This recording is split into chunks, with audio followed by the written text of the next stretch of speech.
The IUC Women's Forum, in collaboration with Radio 786, proudly presents Pathways to Womanhood.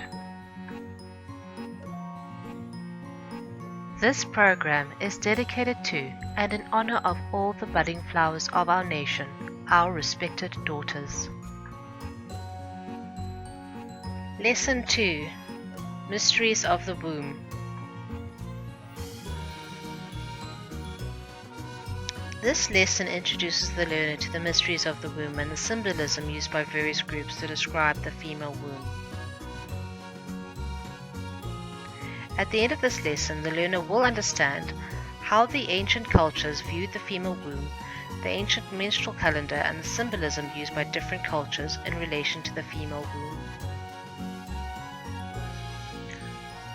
The womb has always been associated with the baby's birth and menstruation. But these are just a few of the miracles associated with the womb. What do you think of when you hear the word womb? Did you know that thousands of years ago, in ancient times, the womb was held in very high regard? The womb was linked to the Holy Temple, like in Delphos in Greece.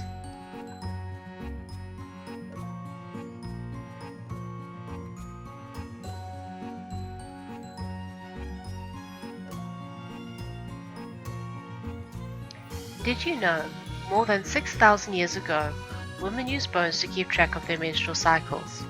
Archaeologists found bones with small markings on them, where women used to track their menstrual calendar. In ancient Europe, natural caves were likened to the shape of the uterus. Anyone entering them was reminded of where they came from. It was likened to re-entering a mother's womb. Some caves were carved out that way on purpose for that very reason. One of the major myths and beliefs is the misunderstanding in Western culture and even religious codes of the menstrual cycle, which has been associated with shame and degradation, and with the dark uncontrollable nature of women. Even today, of these misconceptions of women's natural monthly cycle is at the receiving end of all kinds of jokes. Menstruating women have themselves taken on this misconception and still talks about being on the rag, or worse, having the curse. Menstruation was, and still is, used to keep women in their place. The design and style of architecture applied in churches and cathedrals like Notre Dame in Paris are based upon the feminine reproductive organs. The use of female genitalia was a theme in Gothic architecture and was used to show that church buildings rested upon the belief that the church was thought to be feminine or even thought to be a woman. Here we see that monumental, majestic, and sacred architecture were founded upon a woman's reproductive organs. Church men and women had no reservations in using sexual themes as a representation.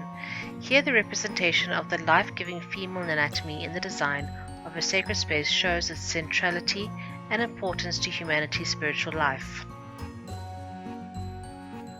But the importance of the association between the physical and spiritual has been lost over time. Women themselves have been conditioned to forget the God-given status and value of their own bodies. Women themselves have become distracted by the messages of society, which has determined who they are. They have lost sight of their God-given status and nature. The womb is even linked to the attribute of the Creator, the attribute of mercy, Rahmah. It is now time for her to awaken, to arise, to reunite with her true nature, her true womb nature, and to return to her rightful place as the wise female custodian of gentle yet powerful love upon this glorious earth. To honor the womb is to honor life. When a woman's womb is loved and acknowledged as a free flow of love and a powerful source of healing, her outer and her inner life begin to change. She softens, she opens, she flowers, she surrenders, and she deepens. She becomes more vital, she becomes more alive.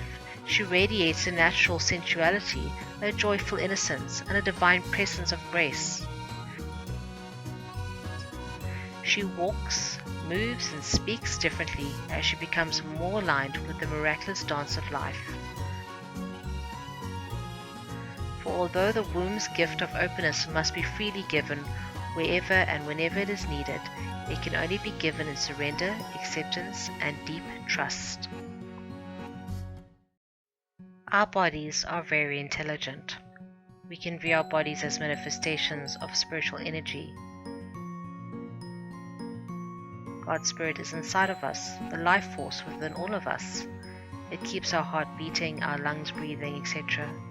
The quality of our thoughts and emotions have an impact on our electromagnetic field around us. Beliefs become biology. Our perceptions do not only influence our feelings or emotions, it physically influences the way our cells react. Every cell in our body knows they are part of the whole body. Our cells listen. They are very obedient. The cells talk to one another. They work very hard. Babies smile up to 300 times a day. So as we vibrate, we attract, like birds of a feather that flock together. So, smile. Give charity to ourselves and smile.